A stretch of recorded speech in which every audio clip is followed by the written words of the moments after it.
In today's video, I'm going to teach you how to maximize AI coding accuracy with cursor rules.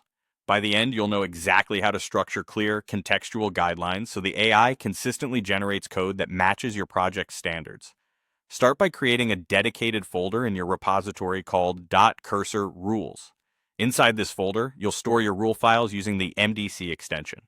Think of these as lightweight, readable guides that the AI can reference. Keep each file focused and purposeful so the AI can quickly understand what matters for your project. Begin with project-specific guidelines. Describe your tech stack in plain, unambiguous language, the languages and frameworks you use, target versions, preferred libraries, and any constraints you rely on. The goal is to remove guesswork so the AI chooses the right tools every time. If you have a particular build system or testing framework, state that clearly. Next, capture your style expectations. Define naming conventions, file structure preferences, formatting rules, and how you want comments and documentation to look. If you expect consistent error handling or logging patterns, say so. The more the AI can align with your style guide, the less cleanup you'll need later. Then add patterns you want repeated throughout the codebase. Describe how you structure modules, layer your application, handle dependency injection, manage state, or call APIs.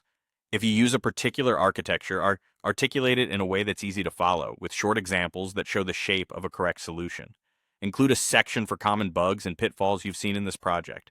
Point out fragile areas, race conditions to avoid, edge cases the AI should always consider, and typical mistakes with your frameworks or dependencies. Pair each pitfall with the preferred fix so the AI not only avoids the issue, but applies the right remedy automatically. Alongside these project-specific files, add global settings that apply across all tasks. This is a great place to set universal standards like response length, level of detail, preferred explanation depth, and how you want the AI to format code and rationale. These global rules help produce consistent results regardless of the file or feature being worked on. Write your rules in a positive, well-reasoned, and context-specific way. Prefer use X because it improves Y over vague restrictions. A sentence or two of rationale goes a long way toward helping the AI make smart trade-offs that align with your priorities. With these .mdc files in place, Cursor gains deeper understanding of your project, reduces ambiguity, and consistently produces high-quality code that feels native to your codebase.